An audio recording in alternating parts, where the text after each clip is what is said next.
So I think we do not quite have quorum yet. So waiting for at least waiting for at least one more member to attend. Ginger, we didn't hear from anyone, did we? That they weren't able to attend. Oh, wait, here's Jamie. So Oh, No, here's I haven't Adriana. heard anything. Here comes the cavalry. yep, here they all. Save us. All right. Well, so Chair Lentini, I think whenever you're ready, we can Okay. All right. So hopefully everyone will bear with me, my first meeting as chair. But I'd like to welcome everyone to the regular meeting of the Board of Library Trustees. This is the meeting of January 10th, 2023, and the time is 6:02 p.m. I'd like to invite Ginger to do the roll call. Trustee Ando. Trustee Cortez. Here. Trustee Duque.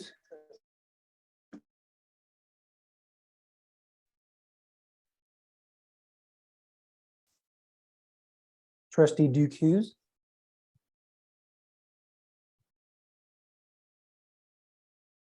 Here, can you hear me? Yes. Trustee Ando. Here. Trustee Vedot. Here. Chair Lentini. Here. Thank you, Ginger. Also, now I'd like to invite Ginger to explain how the public can participate in this evening's agenda. Good evening, everyone. Viewers are welcome to provide public comment online through Zoom or by telephone at 669-444-9171. And the meeting ID is 885-2339-3740 #. If you are watching the meeting on Zoom and wish to provide public comment, please select the raise hand feature either on the bottom of your screen or through the participants icon. If you are participating by telephone and wish to provide public comment, please press *9 when the chair opens the public comment period. When it is your turn to speak, you will be notified that the host is inviting you to participate. You will need to press *6 to unmute yourself. Once you're unmuted, you will have 3 minutes to provide your comments. For closed captioning, please click the live transcript button, then click show subtitle. Thank you, Ginger. So the next thing is, do we have any amendments to this evening's agenda? Okay, seeing none. Moving on. To approve the meeting minutes of the December 13th, 2022 meeting. Are there any questions from trustees regarding the minutes? Okay, seeing none. So I'd like to open this item for any public comment. No public comment. Okay, thank you, Ginger. And so I'm going to close public comment on the meeting minutes. Are there, let's see, okay, so are there any comments from board members? No one, okay, so seeing no comments, would someone like to make a motion to approve the meeting minutes of December 13th? I'll move to approve the minutes. And a second? I'll second that. Thank you. Ginger, would you do the roll call for the vote? Trustee Ando. Aye. Trustee Cortez. Aye. Trustee Duque. Aye. Trustee Vedot. Aye. Chair Lentini. Aye. Thank you, Ginger. So with that, the meeting minutes of December 13th are approved. The next item on the agenda is opening the meeting to public comment. Ginger, do we have anyone yet? No public comment. Thank you. Okay, item 3 on the agenda is introductions, awards, recognitions, and presentations. So we have the assistant director transition presented by Catherine and welcoming Jill. Yeah, so I guess the big news, which you all received an email from Henry, is that he has accepted a position with the city of Berkeley, or with Berkeley Public Libraries. We were very sad to see him go, but he's had an amazing 7 years with the city, really done a lot, made a lot of changes. implemented a lot of really exciting changes for the city that will long outlast his tenure here. We're excited to see what he does at Berkeley and excited for this next opportunity for him to continue to grow and bring his innovation and his creative ideas to a new city. So his last day was on January 6th. Unfortunately, we didn't get him for one more board meeting, but we do have Jill Tokutomi, who's stepping in as the interim assistant library and recreation director, and we're in great hands with them. And they'll be participating in our, they'll be filling in for Henry and all of his roles that the assistant director normally takes on, including the staff liaison to the library board of trustees. I did also just want to give an update on the recruitment for the permanent position. The city has brought on an executive recruiting firm to lead that recruitment. They opened the recruitment last week. I don't think I've shared with this group that I am actually going out on maternity leave in May. So I have a very strong desire to make sure this recruitment goes quickly and that we get someone in before. So I have a bit of time with them before I'm going to be out for a while. So the process is the recruitment will be open for a little bit over a month. Or I think it's open till filled, but we'll kind of do the first review in about 5 weeks. And then the first round of interviews will be scheduled in March, the beginning of March. And I appreciate Chair Lentini has agreed to sit on the first interview panel to kind of represent the community and the board and all of our interested stakeholders from the public. So that's kind of the process. My hope is to have the person identified and starting in April. So hopefully by our April board meeting, we'll have that permanent assistant director in place. So I think that's kind of the update on that. Didn't put together a formal PowerPoint presentation, but just wanted to give you all the opportunity to ask any questions and to kind of keep updated on the process, and we'll keep you, I mean, there won't be a whole lot to announce until we actually get someone, there's a lot of confidentiality issues with recruitment, but we'll provide whatever updates we can as we move forward. Thank you, Catherine, and welcome, Jill. Looking forward to having you join us for as long as is needed. So does anyone on the board have any questions or comments?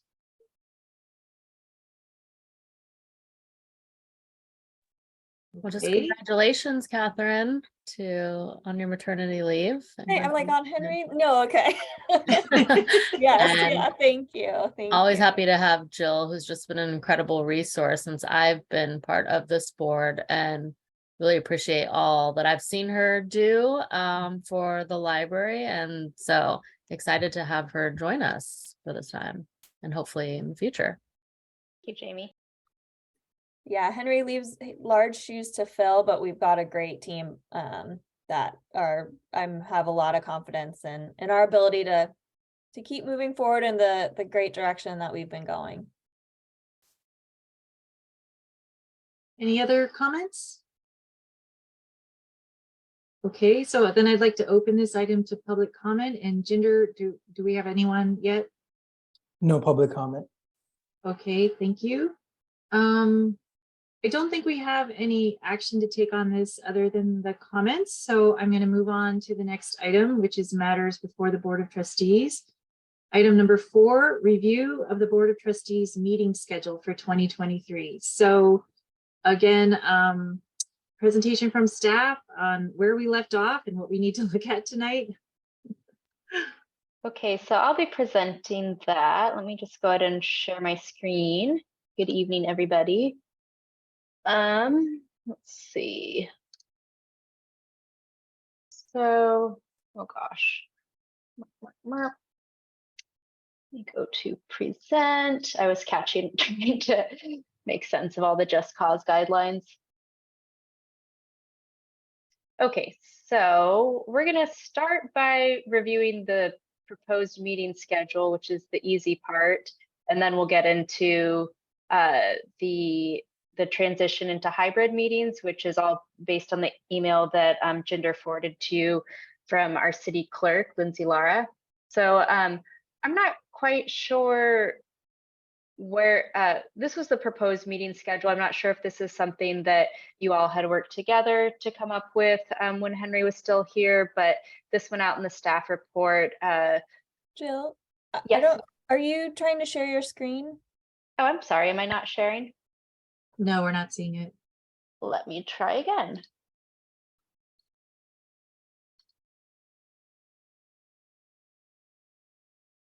Okay. What about now? Yes. Yes. Okay, great. So let me go into present mode. Okay, so review of the board's of trustees meeting schedule for 2023. These are the dates that went out in the staff report. I won't read them all, but as you can see, we were thinking that we would take a break in both December or August and December to accommodate winter and summer holidays. And I guess, well, maybe we can start by opening up for any questions or adjustments needed for these dates before we move on to the hybrid schedule. If anyone had anything to add to that. Yeah, Yeah, just Alex? really, in terms of scheduling, I will be missing the September 12th meeting. That's my wedding anniversary. So, I mean, I don't want, obviously won't put other people on the spot, but we don't have to change it as long as other folks are there. But I will be absent. I can tell you that much. okay. Are there any other questions or comments? And do we need to take any action on this now to adopt it? Yeah, I think so. The we want to go through. So at the last meeting, where we kind of landed was that we were going to stick to the every second Tuesday meeting schedule, but that we wanted to relook at the exact dates once we knew what the in-person kind of guidelines and rules were going to be, in case Okay. there were dates like we had considered, we didn't actually take action to formally cancel the meetings in August and December. There was also some concern around the spring, April dates, or in July, that folks may be out of town, and if they're not able to participate remotely, we may have trouble reaching quorum. So I think that was the discussion, is we wanted to dig a little bit deeper now, knowing, and maybe at this point it does make sense for Jill to review those hybrid meeting guidelines that were sent Sure. out, and then we can kind Yeah. of come back to this. Yeah. Okay, that sounds good. Thank you. Okay, so we'll come back to the dates and see if we need to amend any of them. So the transition to hybrid meetings, this is all just pulled from the email from that Jinder forwarded to you. So basically during the pandemic, there was a state of emergency that allowed us to meet virtually, which many boards and commissions have been doing since then. That was under law AB 361. That actually sunsets at the end of February. So starting in March, any meetings after February 28th, starting in March, all Brown Act meetings, which this one is, will move into in-person / hybrid. So what that means for you all, members of boards and commissions, is that you're required to attend meetings in person. There are a few just cause exceptions that would allow you to meet, to attend virtually under AB 2449. But even if your circumstances do fall under these just cause exceptions, there is a maximum of 2 per calendar year. And then the following slide, again, this is just based on the email from Lindsay. It kind of breaks it down a little bit more. So we'll look at that and try and make sense of it together. And if there's any additional questions that Catherine and I can't answer, please feel free to email the city clerk directly, because she'll have a better sense of it than us. So anyway, the exceptions are childcare or caregiving of a child, parent, grandparent, grandchild, sibling, spouse, or domestic partner. A contagious illness that prevents a member from attending in person, a need related to physical or mental disability, or travel while on business of the legislative body or another state or local agency. So very specific travel. So those are the exemptions. And then the further guidelines are, you can only use them up to 2 meetings per calendar year. And then this is the one that we are kind of chewing on. So a member may not participate in remote meetings under this law for more than 3 consecutive months or 20% of the legislative body's regular meetings within a calendar year. So the way I interpreted that was that if you did, like, say you couldn't do the last 2 meetings of the year followed by the first 2 meetings of the next year, because that would be 4 consecutive meetings. And then if the legislative body regularly meets less than 10 times a year, you may not participate remotely for more than 2 meetings, which seems to fall under the first one as well. And it does require, remote participation requires approval by the city clerk. And to get that approval, you can email cityclerk@cityofsanrafael.org. So now we can move into comments and questions. And again, if we can't answer anything, I have the city clerk's email address here for you to follow up with. So I'll open that up for any comments or questions.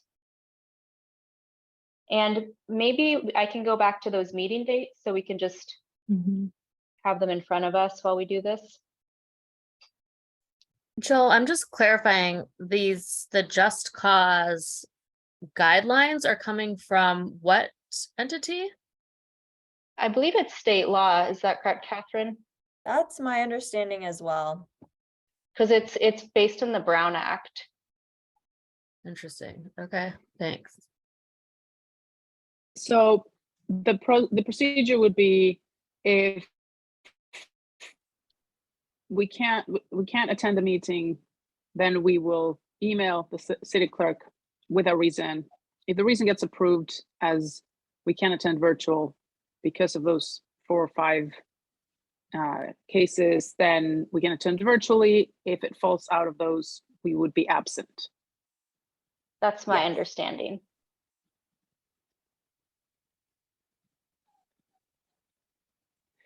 And so I don't think I've been absent, but well, I've been absent, not 2022, 2021 due to illness.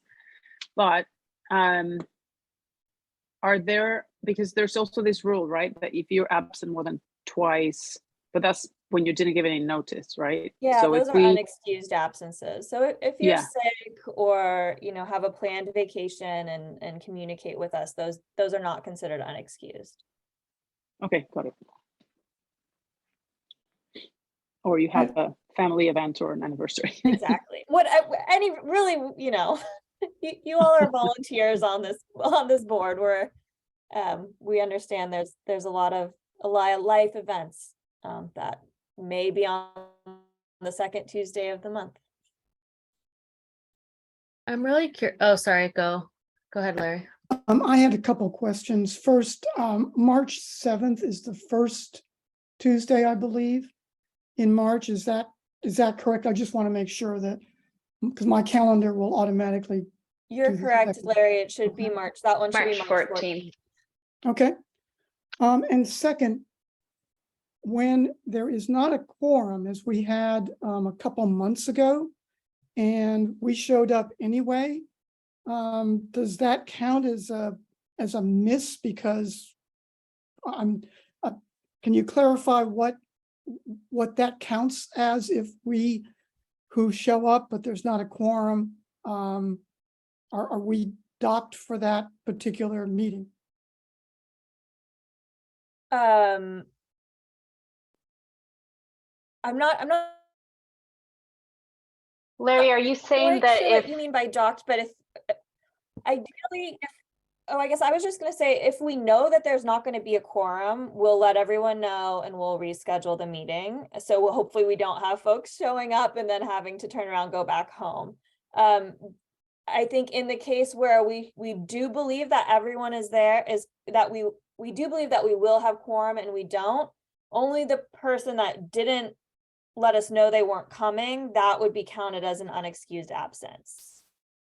Okay, I just, That makes because we sense? did have that situation a couple months ago where we showed up for the meeting, but Yeah. there wasn't enough.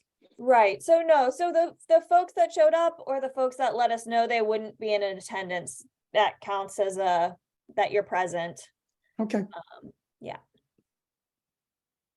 So is this creating like an in-between option where if for some reason you can't attend in person, you can attend virtually?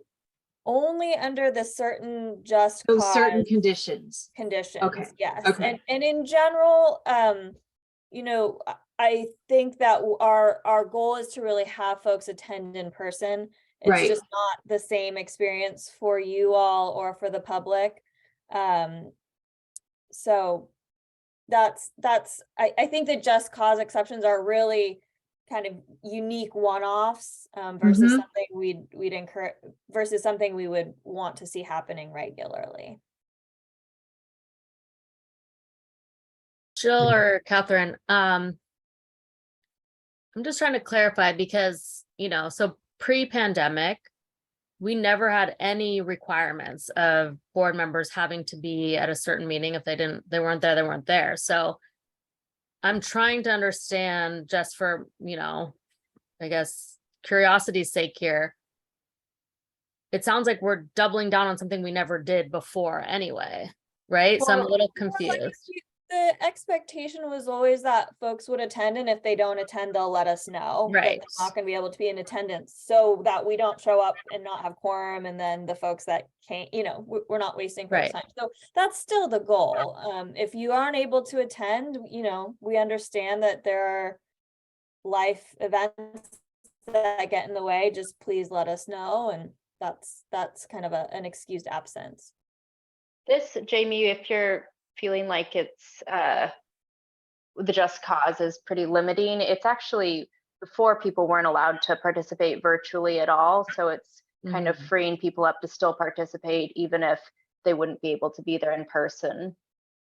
Yeah, I'm just saying, even, and I'm not saying everyone should not attend or, not do it, but there was never any requirement, 1 miss, 3 miss, 5 misses, whatever. There was never been in our bylaws a requirement for a number of meetings missed or not missed. So I'm just trying to understand how this has come to sort of a more strict rule with the that was- library beyond, what we had That's even not pre-pandemic. just the library. That was part of the whole process of kind of updating and standardizing all of the board and commission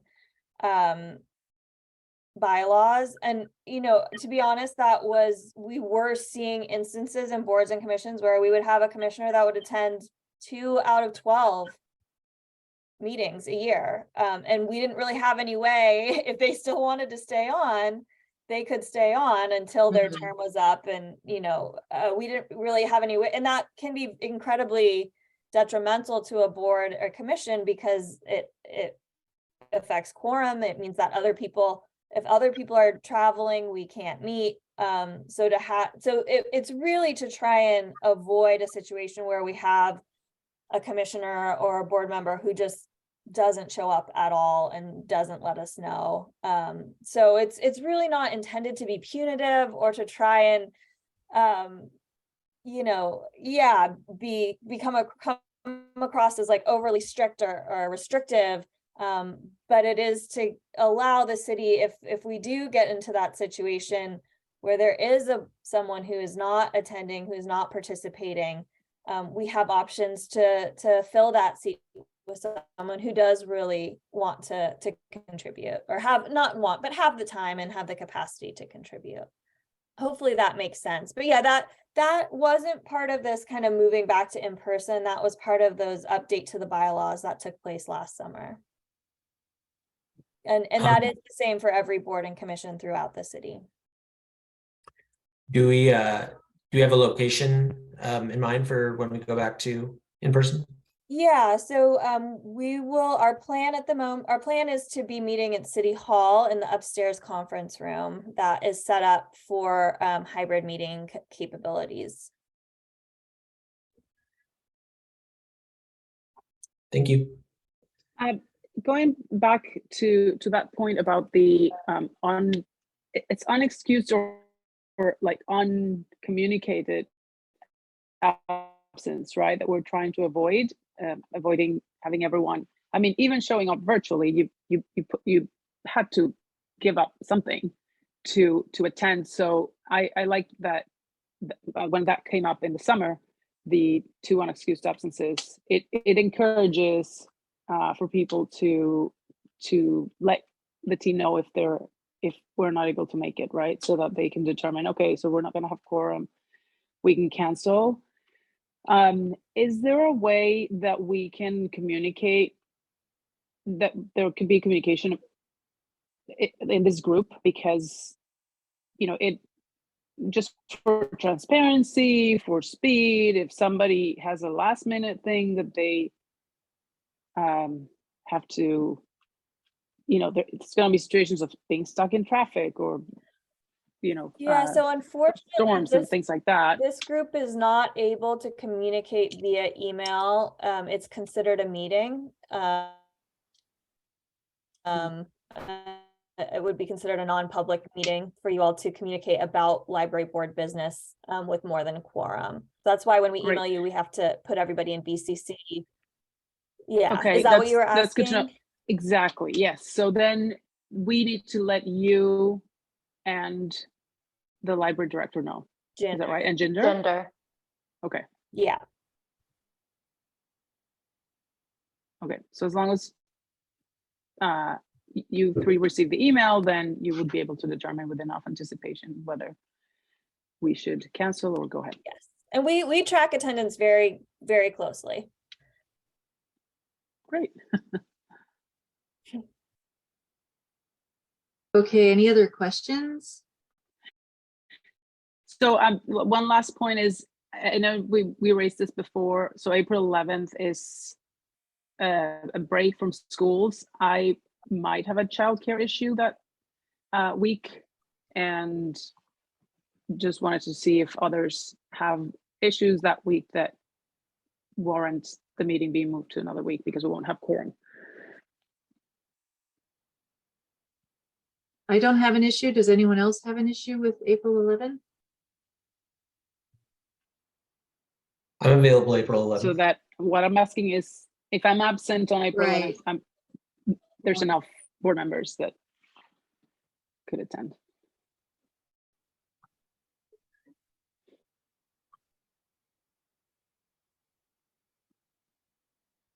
Sounds like yes.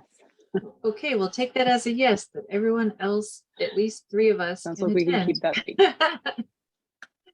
So it sounds like we don't believe we Great. need to change any of the proposed dates. Is that correct?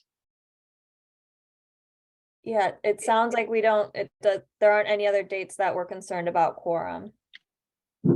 Okay, so then I guess the next thing is, should we, I guess, open this to public comment?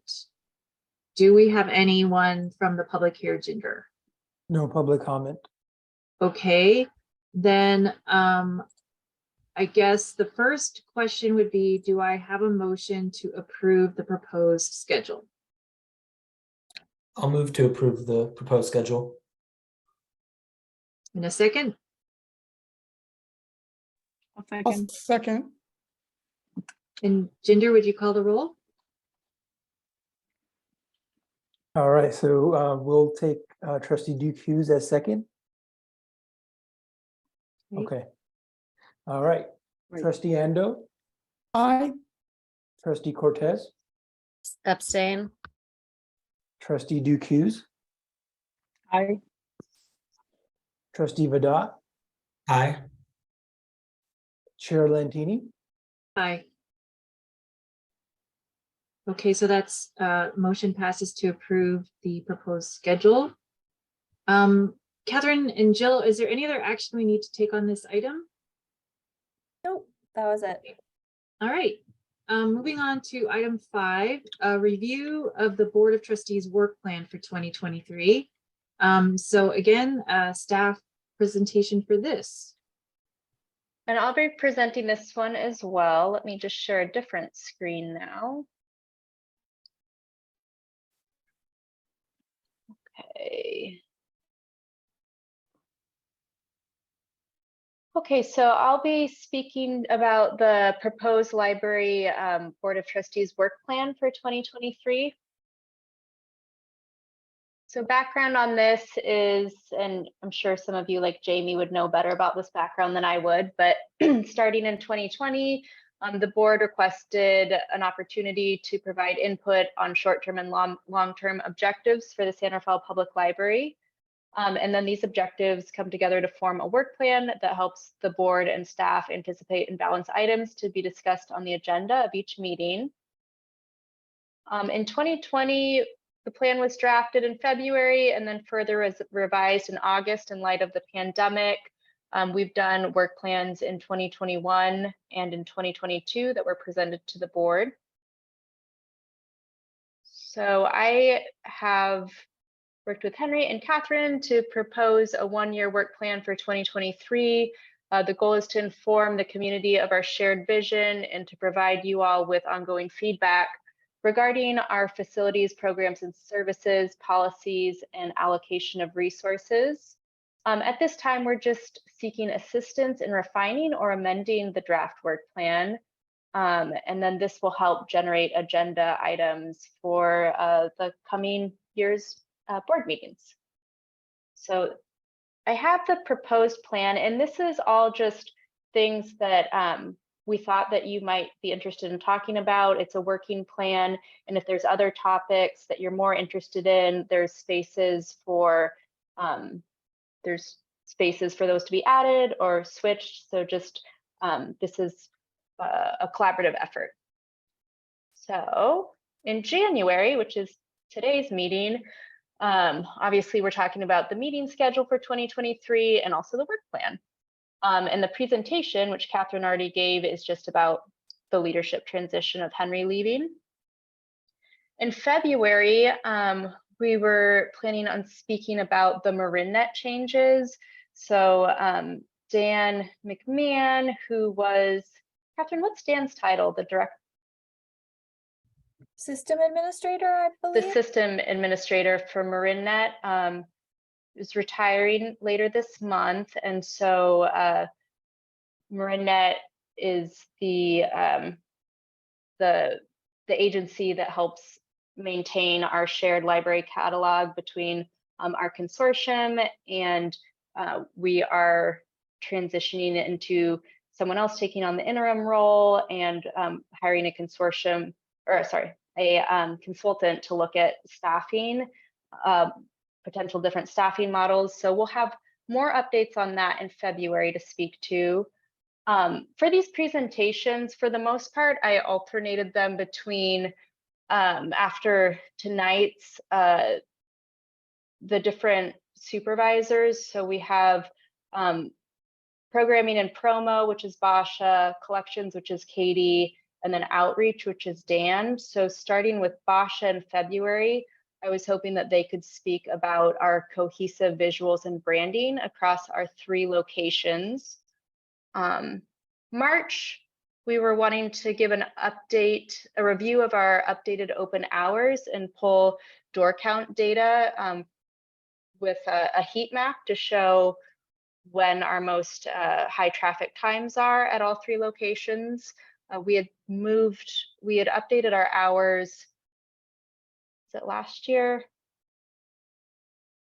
I forget which month that was, but it's been about a year. So we wanted to revisit those hours. And then for a staff presentation, I was thinking that Katie could speak to Collection HQ, which is a software that helps collectors of our materials make more informed choices.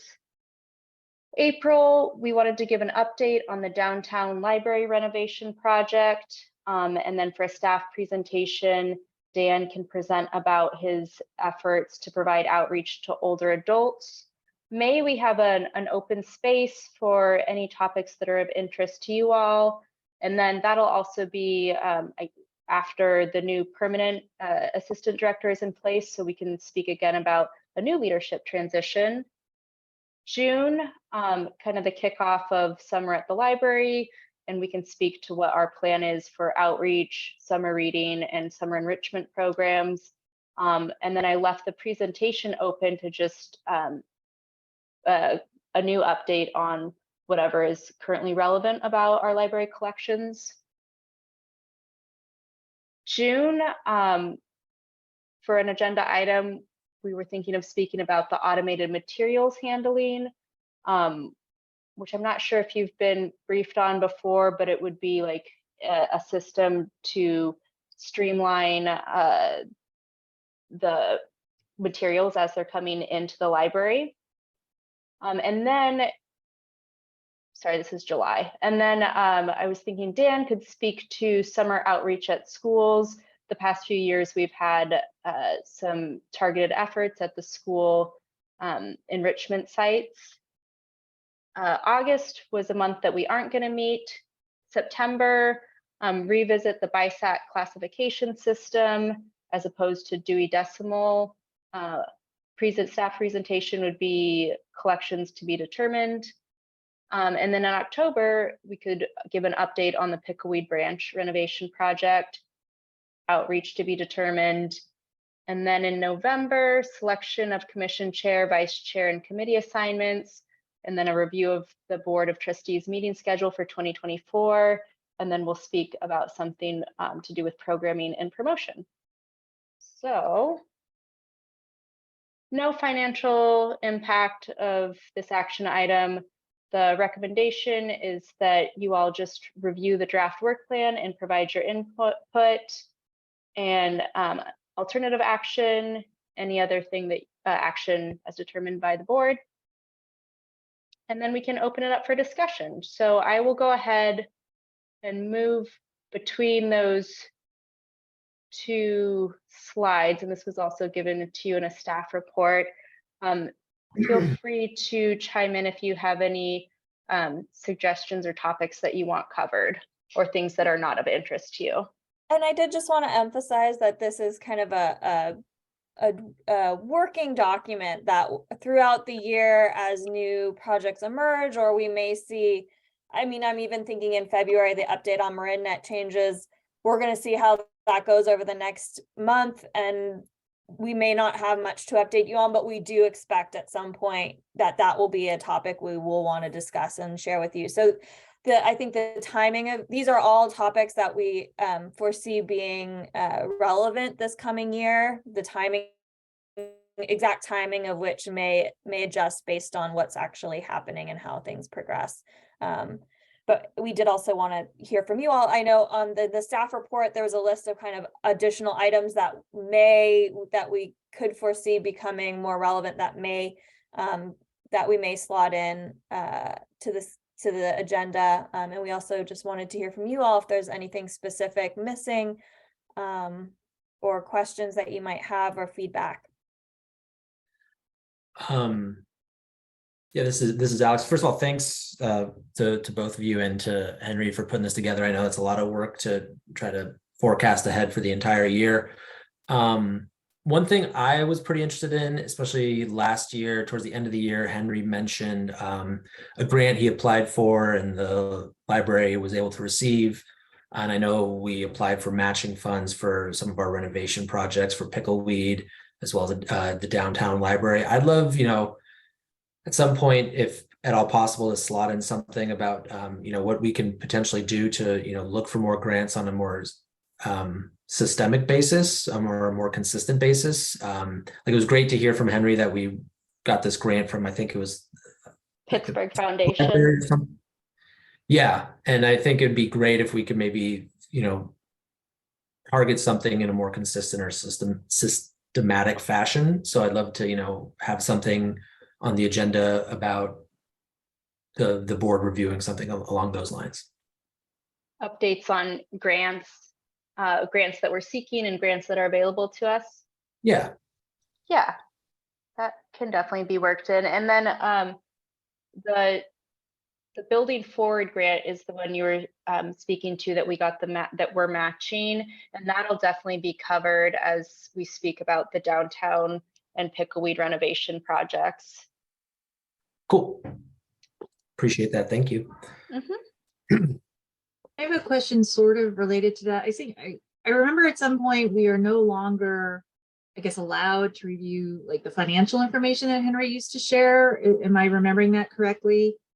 So the special tax oversight committee is the board, I guess it's a committee. So there's the committee that has purview over kind of the Measure D and reviewing those funds. So we will continue to prepare the reports for that committee, and we will share them. We'll email them to you after they've been prepared, and we can answer any questions. It just won't be a formal agenda item. Okay. But Okay. you will Yeah, I just still wanted to. receive the information. Okay, good. I just wanted to make sure we weren't going to be like totally cut out of, you know, how things are going each year financially. So as long as there's a way, we'll still get the information. Thank you. Yeah. Are there other questions from the board? I have a question. So one item that I would love to see that I may or may not be included in some of these agenda items is around our readership, or, you know, our figures, right? I'm a data person. So, you know, how many books or items have been checked out? Are we seeing more digital items being used? What is our goal? Do we have a goal for different uses of the library? You know, how many people came in person or used the different ways to check out items? So I would love to see some of those figures and some of the trends that we're seeing, and whether we are meeting our goals or exceeding or not. And related to that, what can this board do for outreach to the community, whether through social media or word of mouth, or supporting some of the outreach to schools? So whatever it may be, you know, what are some ways in which we can help spread the word and highlight some of the things that the library is doing? It could be special events or whatnot. So those are two things that I would be interested in seeing. That's a really great one that I didn't think of. Just general statistics on our circulation and door counts and all of that. And we compile all of that and send it to California State Library at the end of the fiscal year. So that would be a really good time to slot that in as an agenda item. Yeah, I would Great. agree. I think that would be great. One of the things that Henry always used to do when the library foundation board would get our, you know, annual donor letter together is he would provide a lot of those statistics so that we could share that with our donors. And I think that sounds like a really good way to learn about, you know, the statistics of how the library is doing or what's been happening is when you prepare that report every year. And then, you know, we can talk about different trends or things that you're seeing. I mean, I think we'd like to understand that as well. You know, what do the trend lines look like to you when you collect that data every year? I would appreciate that as well. And if June is the time, that's great. Yeah, that would be great. We can speak about our digital offerings, our ebooks, our physical materials. We also compile, it's really all of our like programming data as well, which ends up being like much larger than in my head of all the programs we think we do, and then including the number of programs plus attendance, and those numbers like do really tell a story too. That would be great. And I think I mean, understanding from you guys, you know, like Adriana was saying, like, what about outreach we could do, or what could the board do? But I think just understanding, you know, where gaps are, where you're seeing growth, where you're seeing changes, you know, where you're seeing things that aren't where you'd like them to be. I think just making sure that we have more discussion or information about that so we understand some of those statistics and what's happening. Yeah, and I think that's interesting too, of like comparing both maybe this year as well as the year before and before that, so you can kind of get a picture of how things are shifting over time. That'd be great. And then, yeah, the second part of that is, yeah, what are ways in which we could get involved in spreading the word, amplifying what the library is doing or will do, help recruit for some of the events that you have, or any other ways in which we could represent the library beyond coming to the board meetings. If it's helpful. How can we be more helpful is my question. Great. Any other questions? So I guess then the next thing would be opening this to public comment, but Jinder, I'm not sure we have anyone yet. No public comment. Okay, then are there, so I guess then the next thing to do is take an action on accepting or adopting this work plan with the comments that were given. Is that kind of the next step here, Catherine? I Do we need a actually, motion? I don't know that we do. I think it was just to provide feedback. Okay. Yeah, it's just to review it, and then the recommendation is that the Board of Trustee review the draft work plan and provide input. Alternative action, any other action determined by the board. But I wrote all those things down, and like Catherine said, it's a working document, and as things shift during the year, I'll make sure we incorporate those topics as well. Okay, if there is no other comment, then I will close this item and move on to the next one. So the next item is other brief reports. Item number 6, other brief reports on any meetings, conferences, or seminars attended by board members. Are there any items from board members in this item? Okay. Item number 7, other program updates or reports on any meetings, conferences, or seminars attended by staff. So inviting staff for any items under this heading. Catherine, did you want to go first? Sure, Jill, do you want to stop sharing your screen? Yeah, so I'm just going to provide a little update on actually the Building Forward grant applications that were mentioned earlier. We did just get them fully executed and signed by the state, so that's exciting. And as a reminder, it's $1 million from the state to invest in renovations at the downtown library, plus an additional $1 million that the city is matching through memorial and donation funds that we have, and then an additional $1 million for renovations at Pickleweed, again matched through city memorial and donation funds. So that's exciting that those are executed and we can now start really moving forward on those projects. We did issue an RFP for an architect to help us with the scoping of the project for downtown. I know we presented to this board, I think maybe back in September or October, a list of ideas and things that we think would be really beneficial projects for the downtown library. And in addition to that, there's a whole list of just critical infrastructure improvements, HVAC, roof, life safety, ADA, restrooms, electrical that need to be done. And so I think what we're seeing is the scope of our ideas and the scope of our budget need to be brought into alignment. So we issued an RFP. We had a number of great firms apply, and we ended up selecting Knoll & Tam, who has worked with the city on multiple occasions, is very familiar with the downtown Carnegie building, all of the opportunities and challenges that presents. So we're still working through the final kind of contract negotiations. Hopefully we'll have a signed contract in the next couple of weeks.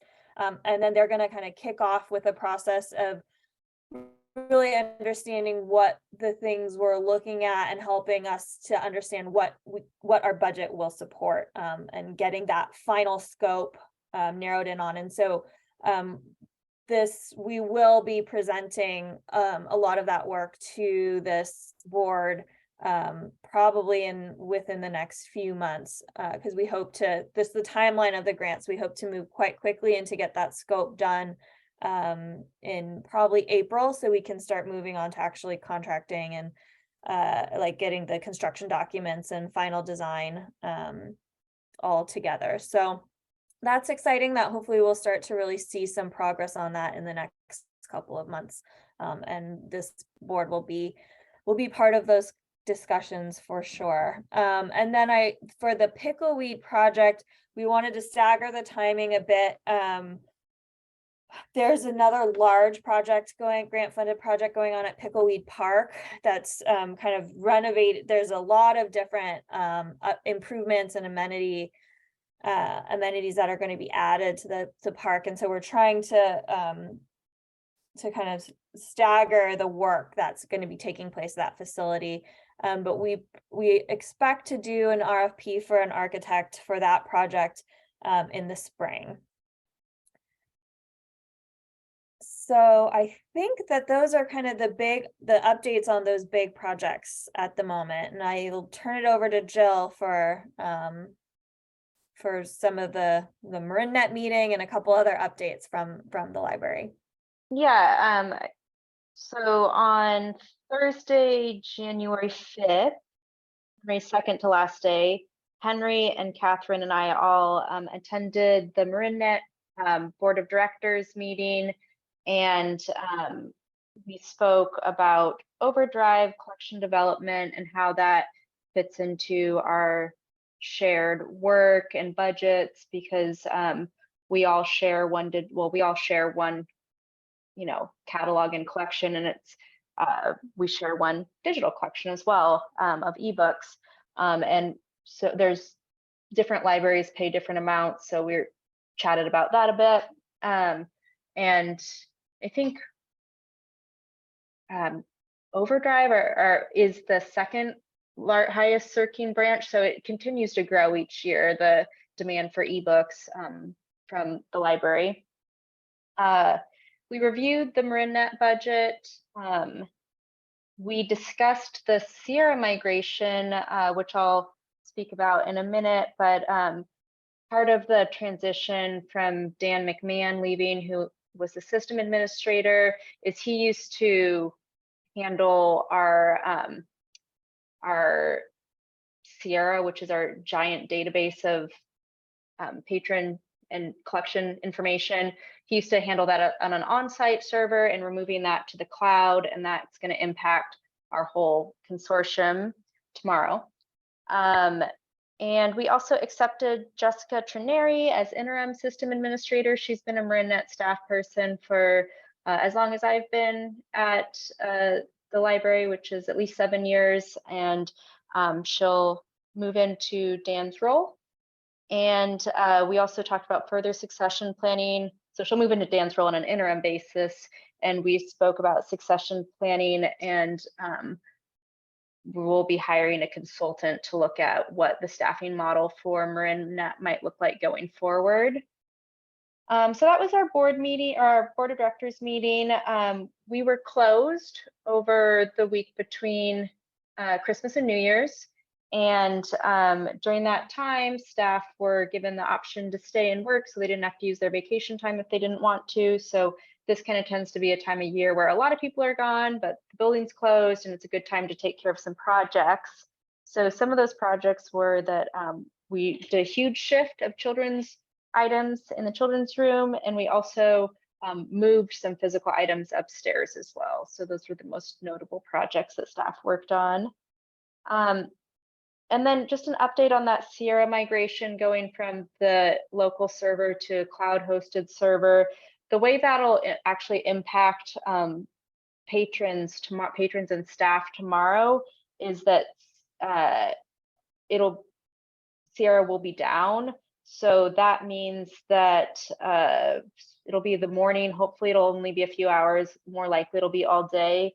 And across all Marinette Public Libraries, any services that use your library card to authenticate will be down. So that means that our online catalogs will be down. Patrons can't place holds or make any changes to their holds. They won't be able to access, check out any ebooks or e-resources. If they're already downloaded to their devices, they can access them, but they won't be able to check them out or place holds on anything like that. People will be able to come in person and check out materials from us. We have an offline circulation software that's very simple. It just takes down the information and then we upload it once the catalog is back online. So we can check materials out, but we won't be issuing cards. We won't be checking any items in. So I think we've prepared. I think staff are ready. We have offline circ downloaded on at all locations. I think the public is hopefully ready. We sent out a big email on Monday letting them know how it'll impact them, and hopefully it'll just be for a few hours. So those are my updates.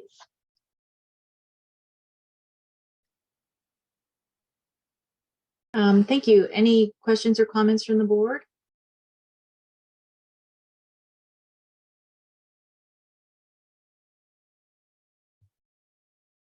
Okay, Just Adriana? a quick question. So is the child library moved completely already? No, I'm sorry. So we just we had it kind of in this weird, confusing backwards way where it was like A to Z wrap around for children's fiction, and we just swapped it to make it make more sense. But that was actually a huge project because it involved like a lot of physically moving hundreds of books. But no, it's still in the garage. Sadly, we've outgrown the children's library now. We're in the teens. I was there this week, but I was Yeah. thinking I didn't notice any major location changes. Okay. He's talking now. It's okay, Adriana, we're holding it down in the children's library. Excellent. Glad to hear. All right, any other questions or comments from the board? Okay, and Ginger, I'm just guessing we don't have any members of the public here to comment? No. All right. Then I think with this, it looks like we are done and through our agenda, and our next meeting will be February 14th. So thank you, everyone, and this meeting is adjourned. Have a good week. Stay dry, stay Good night. safe. Thank you all. Bye. Thank you, Have a good everyone. night. Take See you care. next. You're having a little 3-year-old hand in the corner here. Hi, guys. Bye. Bye.